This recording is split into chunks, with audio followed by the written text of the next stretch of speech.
বাংলাদেশে নামলো ভোর, এই বাক্য দিয়ে শুরু হয়েছে উপন্যাসটি। আর শেষটা হয়েছে এভাবে, নতুন মানুষ, নতুন পরিচয় এবং নতুন একটি প্রভাত। সে আর কত দূরে, বেশি দূরে হতে পারে না, মাত্র এই রাতটুকু তো মা ভই কেটে যাবে। এটি বাংলাদেশের মুক্তিযুদ্ধের প্রথম এবং অন্যতম উপন্যাস রাইফেল রুটি আওরাত, আর এর রচয়িতা শহীদ বুদ্ধিজীবী, শিক্ষাবিদ, গবেষক, সাহিত্যিক আনোয়ার পাশা। তিনি ছিলেন একাধারী নির্ভীক শিক্ষক, কবি, ঔপন্যাসিক এবং প্রাবন্ধিক। 1928 সালের 15 এপ্রিল পশ্চিমবঙ্গের মুর্শিদাবাদ জেলার বহরমপুর মহকুমার ডবকাই গ্রামে আনোয়ার পাশার জন্ম। পিতার নাম হাজি মকরম আলী এবং মাতার নাম সাবেরা খাতুন। আনোয়ার পাশা ভাবতা আজিজিয়া উচ্চ মাদ্রাসা থেকে 1946 সালে হাই মাদ্রাসা পরীক্ষা পাশ করেন। পরে বহরমপুর কৃষ্ণনাথ কলেজ থেকে আইএ, রাজশাহী কলেজ থেকে বিএ এবং কলকাতা বিশ্ববিদ্যালয় থেকে বাংলায় এমএ পাশ করেন।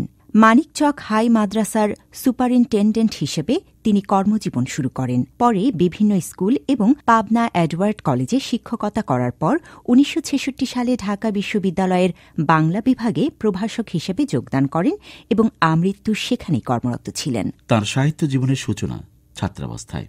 বিএ শ্রেণীতে অধ্যয়নকালে রচনা করেন হাসনা হেনা শিরোনামে একটি রম্য রচনা।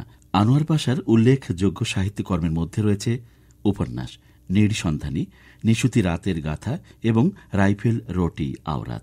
কাব্যগ্রন্থ নদী নিঃশেষিত হলে, সমুদ্র শৃঙ্খলতা উজ্জয়িনী এবং অন্যান্য কবিতা।